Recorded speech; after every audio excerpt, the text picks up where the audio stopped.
Norfolk doesn't have a monopoly on daft accidents and eccentric emergencies. Across the nation, hospitals all have tales to tell. One of the most mysterious medical cases of recent years involved the entire staff of a restaurant in Carlisle, who couldn't work out why their eyeballs were being fried in the kitchen.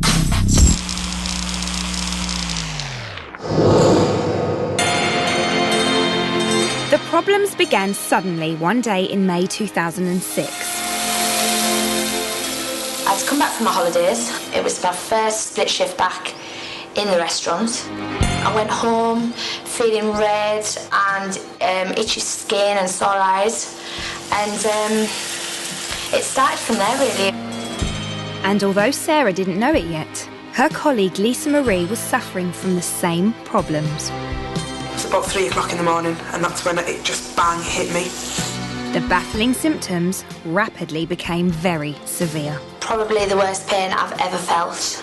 I just couldn't see anything at all, and that's when I panicked. I just rinsed my eyes with water. It kind of relieved it for about a second, and then it just started burning again. Both chefs ended up taking themselves to A&E. And they weren't the only ones.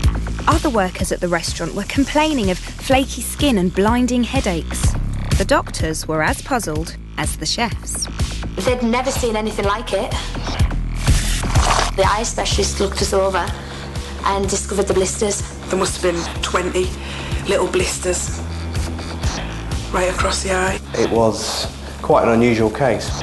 The medics had seen this combination of optical blistering and skin burn only a few times before, in welders and steel workers, not chefs. They asked me if I worked with soldering irons.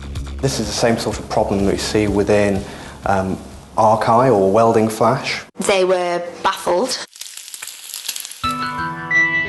Still in severe pain, but with no idea what the cause was, the chefs went back to the heat of the kitchen. I went back to work with patches on my eyes. They had to be rotated left to right every 4 hours, and I carried on. We all got together in the restaurant, everybody that was affected, to try and find out what could be causing it. So the restaurant's owner called in a detective, the council food and safety officer. We visited the restaurant and interviewed as many staff as possible. Margaret immediately started looking for suspects.